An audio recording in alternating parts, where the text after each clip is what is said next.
Welcome to AddA YouTube চ্যানেলে। আজকে আমাদের বিষয় হলো ইফ ফাংশন। তো ইফ ফাংশনটিকে বোঝানোর জন্য ফার্স্টে আমাদের লজিক্যাল টেস্টের বিষয়টিকে নিয়ে জানতে হবে, যেটি আমরা আগের ভিডিওতে আলোচনা করেছি। তো এখন ইফ ফাংশনটি বোঝানোর জন্য আমরা দুটো নাম্বারকে নিয়েছি, নাম্বার 1 এবং নাম্বার 2। এখন আমরা দেখব এই ইফ ফাংশনটি ইউজ করতে গেলে সর্বপ্রথম ইকুয়াল টু দিয়ে শুরু করতে হয়। Equal to if then bracket দিয়ে আমরা এখানে দেখুন লজিক্যাল টেস্টের বিষয়টি চাইছে। আমরা দেখব যদি নাম্বার 1 নাম্বার 2 এর চেয়ে যদি বড় হয় তাহলে দেব আমি 1, আর নাম্বার 1 যদি নাম্বার 2 এর চেয়ে ছোট হয় তাহলে দেব 0। তাহলে লজিক্যাল টেস্টে দেব ইফ নাম্বার 1 and নাম্বার 2, দেন দেখুন এখানে কমা আছে, তো আমরা কমা দিয়ে বিষয়টিকে বোঝাবো। ভ্যালু ইফ ট্রু দেন আমরা দেবো 1, ইফ ফলস দেন কমা দিয়ে দেবো 0। এখন যদি ব্র্যাকেট দিয়ে এন্টার করি দেখুন এখানে 0 দেখাচ্ছে, অর্থাৎ এই ভ্যালুটি ছোট। এখন যদি আমরা এটাকে 80 করে দিই তাহলে দেখুন এখানে ভ্যালুটিও 1 হয়ে গেল। একইভাবে যদি ট্রু ফলস এর বিষয়টিকে আমরা জানতে চাই তাহলে লিখবো equal to if logical test হচ্ছে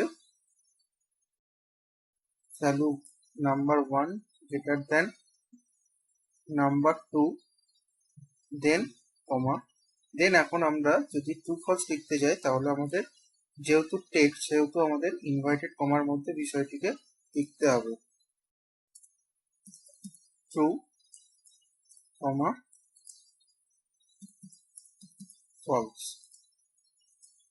যদি আমরা ব্র্যাকেট ক্লোজ করি দেখুন এখানে 2 দেখিয়ে দিয়েছে, অর্থাৎ এই ভ্যালুটির চেয়ে এই ভ্যালুটি বড়। আবার যদি এটাকে 20 করা হয় তাহলে দেখুন এখানে ফলস বলে দেখিয়ে দিয়েছে। আবার বিষয়টিকে আমরা পাস ফেল হিসাবেও দেখতে পারি, যেমন ইকুয়াল টু ইফ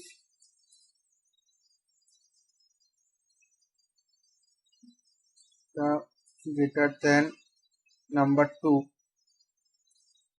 যদি এটার চেয়ে এটা কম হয় তাহলে আমরা ধরুন এটাকে আমি লেস দেন করি, ধরুন এই ভ্যালু যদি নাম্বার 2 এর চেয়ে নাম্বার 1 কম হয় তাহলে আমরা দেখাবো হচ্ছে ফেল, আর না হলে আমরা দেখাবো পাস। তো ওটা দেখার জন্য আমরা ইনভার্টেড কমার মধ্যে ফেল দিয়ে পাস। এই ভ্যালুর চেয়ে এই ভ্যালুটি কম, অর্থাৎ ফেল বলে দেখিয়ে দিয়েছে।